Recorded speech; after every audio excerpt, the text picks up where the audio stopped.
You want me to sit down? आप बोलेंगे जवाब नहीं दे पाओगे बैठो खामोश तुम. Who's responsible, sir? You are running the government 10 years. Why do you want to hide the killers of Mahatma Gandhi? Do you want to make Godse a freedom fighter? Let the children know who's a Deshbhakt and why are you trying to protect your organization, ideology organization. Concentrate on 14% Muslims. You have the highest dropout rate. This nation, we want it to become Viksit Bharat. But if you keep on unleashing the ideology of hatred, we cannot become Viksit Bharat. Thank you, Madam. Madam, a direct connection can be drawn between the policies of the government and the continuing educational backwardness of Muslims. In both higher education and schooling, Muslims want to get formal education, but because of government apathy and negligence, Muslims drop out of the education system is sooner than children of any other community. The government UDIC data, Madam, covers school education, says that Muslim student representation gradually declines from class 6 onwards and reaching its lowest in class 11 and 12. Enrollment percentage of Muslims dropped from 14.42% upper primary, class 6A to 10.76% higher education, class 11 and 12. Only 76.37% of Muslim students continue after elementary education as compared to the national average of 81.26. Madam, 28 states have gross GR of 80% for primary education, but only 12 states achieve 80% secondary level. This shows a clear systemic bias against Muslims. Muslim children do not have means to cross beyond primary education, but the government has limited pre-matric and post-matric scholarship class and above. I want to know from the Modi government that does the Muslims of this country have a fundamental right to education under Article 21A or not? Or do you want to make the Muslims, 17 crore Muslim second-class citizens status permanent? Madam, there are 1.7 lakh fewer Muslims pursuing higher education. That was not the case till 2021. You unleashed your ideology on the biggest minority, and you see that 1.7 lakh fewer Muslims are pursuing higher education today. And I want to give them some bad news and good news for the nation. Those who say that we Muslims don't teach our girls and oppress our women are wrong. I'm quoting data. I can challenge anyone. Muslim girls are enrolled at school level higher than boys. The gender parity index for the rest of the population is 0.93, but for Muslims it is 0.99.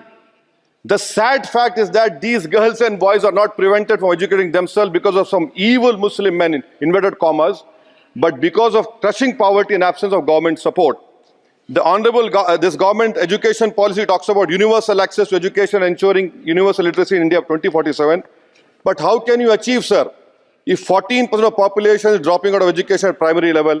How can you achieve when about 25% rural youths in the age group of 14 to 18 cannot read a class 2 level text fluently in regional language? And while more than half struggle with division 3-digit by 1-digit problems, a skill usually is expected to achieve in class 3 and 4.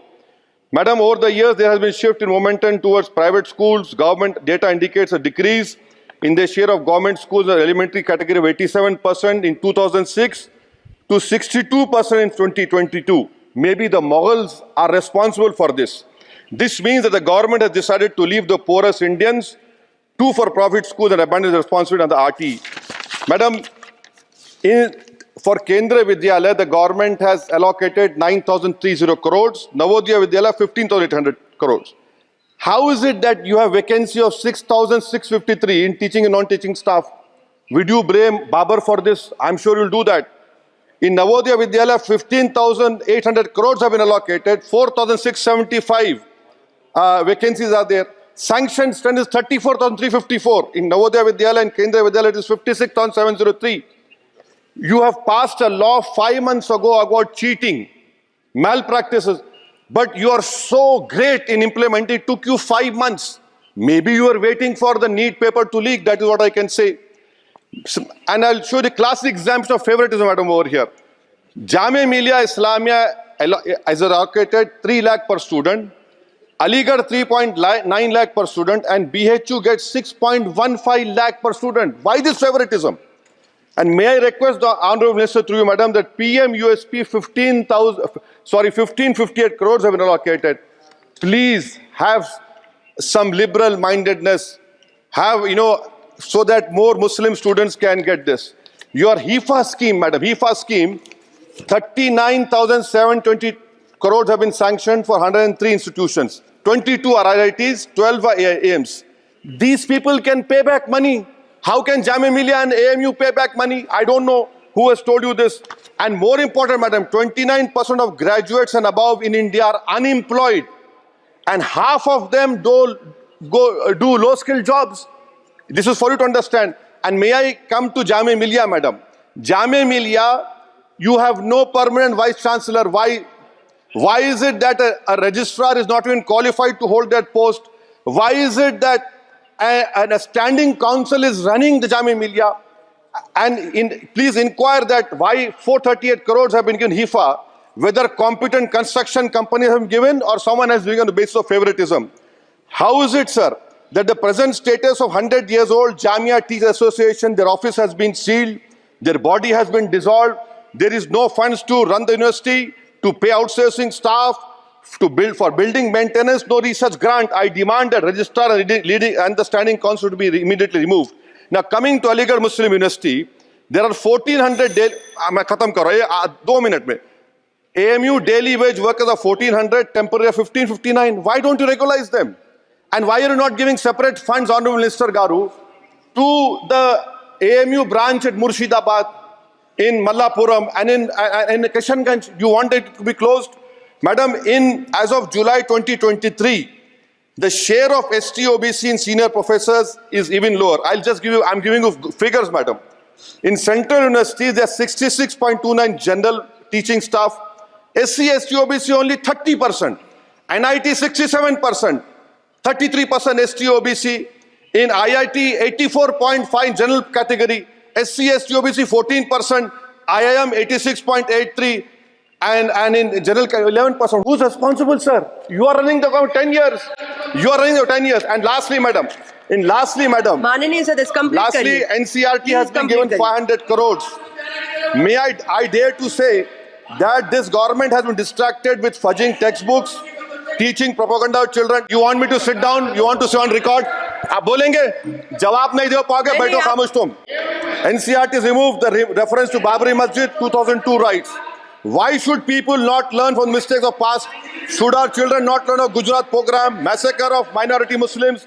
Those who ignore history mistakes are bound to repeat them. It has made up history argued Indians were of migrant DNA. धन्यवाद माननीय सदस्य. Madam, 1 minute, khatam karo. The truth is DNA shows that there are 4 ways of migration in India. Africa, Iran, Southeast Asia and Astral pasture of the Aryans. There is scientific consensus on this. May I request the Honourable Minister to you, why do you want to hide the killers of Mahatma Gandhi? Do you want to make Godse a freedom fighter? Let the children know who's a Deshbhakt and why are you trying to protect your organization, ideology organization? Madam, in end, I would appeal to the government to fix your priorities. You need to construct more government schools, improve quality of schooling. You need to make active efforts to reduce dropout rate of Muslims. You have a job cut out for you. Do not waste your time. Do not use school textbooks as battleground for petty ideological quarrels. And the future of our children depends on quality of education. May I request the Honourable Minister, concentrate on 14% Muslims. You have the highest dropout rate. This nation, we want it to become Viksit Bharat. But if you keep on unleashing ideology of hatred, we cannot become Viksit Bharat. Thank you, madam. National Dastak की आपसे गुजारिश है कि अगर इसको बचाना चाहते हैं तो नेशनल दस्तक को सब्सक्राइब करने के लिए रेड कलर के सब्सक्राइब बटन को दबाएं, फिर बेल आइकन की घंटी दबाएं. नेशनल दस्तक को बचाने के लिए बहुत जरूरी है कि हर खबर को शेयर करें, लाइक करें, कमेंट जरूर करें.